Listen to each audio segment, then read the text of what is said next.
ಕುರ್ಚಿಗಳೆಲ್ಲ ತೆಗೆಸ್ಬಿಡು ಮಗ. ಮಂತ್ರಿಗಳನ್ನ ಹೊರಗಡೆ ನಿಲ್ಲಿಸ್ಕೊಂಡು ನಾವು ತಗೊಂಡ್ರ ಜಮೀನಲ್ಲಿ ಫ್ಯಾಕ್ಟ್ರಿ ಕಟ್ಬಾರ್ದು ಅಂತ ತಡೆದವರು ತಾವೇನು? ನಿಮ್ ಫ್ಯಾಕ್ಟ್ರಿ ಕಟ್ಟೋಕೆ ಫಸಲು ಕೊಡೋ ಭೂಮಿನೇ ಆಗ್ಬೇಕಾ? ಬೇರೆ ಕಡೆ ಆಗಕ್ಕಿಲ್ವಾ? ನೀನ್ ಕಾಣೋದು ಬೆಂದಿರೋ ಬಿಳಿ ಅನ್ನನ ಭತ್ತನೆಂದಾದ್ರೂ ಕಂಡಿದ್ಯಾ? ಅನ್ನ ತುತ್ತು ನಿನ್ ಕೈಯಾಗ ಬರ್ಬೇಕಾದ್ರೆ ಅದರಿಂದ ಒಬ್ಬ ರೈತನ ಶ್ರಮ ಎಷ್ಟಿರ್ತೈತೆ ಅಂತ ಗೊತ್ತಿದ್ಯಾ? ನಿನ್ನ ಯೋಗ್ಯತೆಗಿಷ್ಟು. ಇವತ್ತು ರೈತ ಎಷ್ಟೊಂದು ತೊಂದರೆ ಅನುಭವಿಸ್ತಾ ಇದ್ದಾನೆ ಅಂತ ಗೊತ್ತಾ ನಿಮ್ಗೆ? ಅವ್ನ್ ಬೆಳೆಯೋ ಬೆಳೆಗೆ ಇವತ್ತು ಸರಿಯಾಗಿ ಬೆಲೆ ಸಿಗ್ತಾ ಇಲ್ಲ.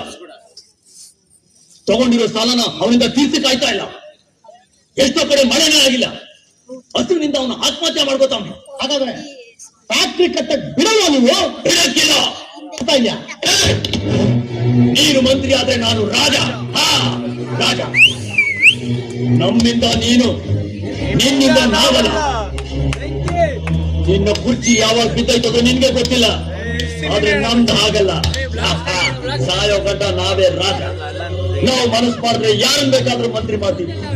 ಆದ್ರೆ ನಿನ್ನಿಂದ ಒಬ್ಬ ನರಸಿಂಹೇಗೌಡನ ಹುಟ್ಟಾಕ ಆಯ್ತದ? ಹೇಳೋ, ಯಾವುದ ಜಾತಿ?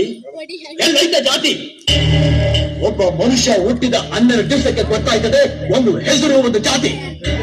ಅದು ಇನ್ನೊಬ್ರು ಹೇಳಿದ್ರಿ ಸತ್ಮೇಲೆ ಆ ಹೆಸರಿನಿಂದ ಕೂಗಿದ್ರು ಆ ದೇಹ ಕೇಳಕ್ಕಿಲ್ಲ, ಜಾತಿ ಹೇಳಿದ್ರು ಆ ದೇಹ ಹೇಳಕ್ಕಿಲ್ಲ.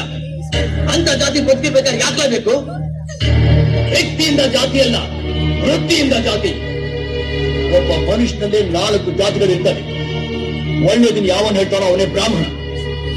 ಒಳ್ಳೆಯದ್ರ ಬಗ್ಗೆ ಯೋಚನೆ ಮಾಡೋನೇ ವೈಶ್ಯ. ಒಳ್ಳೆ ಕೆಲಸಕ್ಕೆ ದೇಹನ ಉಪಯೋಗಿಸ್ತಾನಲ್ಲ ಅವನೇ ಕ್ಷತ್ರಿಯ. ಇವನ್ನೆಲ್ಲ ಓದ್ಕೊಂಡಿದ್ದಾನಲ್ಲ ಅವನೇ ಶೂದ್ರ. ಶೂದ್ರ ಅಂದ್ರೆ ಯಾರು? ಕಷ್ಟದಲ್ಲಿರೋನ ಕಂಡ್ರೆ ಕನಿಕರ ತೋರಿಸೋನು. ನಮ್ಗೆಲ್ಲ ಅನ್ನ ಹಾಕಿ ಕಾಪಾಡ್ತಾನಲ್ಲ ಅವನು. ಅದಕ್ಕೆ ಎಲ್ಲರೂ ಕಾಲ ನಮಸ್ಕಾರ ಮಾಡ. ಮೊದಲು ಮನುಷ್ಯನಾಗ ಬಾಳ್ಬೇಕು. ಆಗ್ಬಿಟ್ಟು ಅವನಿಗೆ ಯಾವುದೇ ಜಾತಿ ಹೆಸರು ಹೇಳ್ಕೊಂಡು ಬದುಕಿದ್ರು ಏನು ಪ್ರಯತ್ನ ಇಲ್ಲ.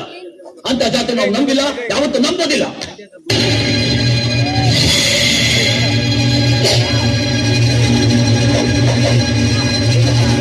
ಬಡವರು ಅಂದ್ರೆ ಬಿದ್ದಿರ್ತಾರೆ ಅನ್ಕೊಂಡ್ಬಿಟ್ಟೆಲ್ಲ. ನಮ್ತವ ಕೆಲಸ ಮಾಡೋಕೆ ಊಡೋ ಬಟ್ಟೆನು ಮಂದಿರಿಗೆನು ನಾವೇ ಕೊಡೋದು. ಆ ಮಂದಿರಿಗೆ ನಾವು ಮಲ್ಕೊಡೋದು ಯಾವ ನ್ಯಾಯ?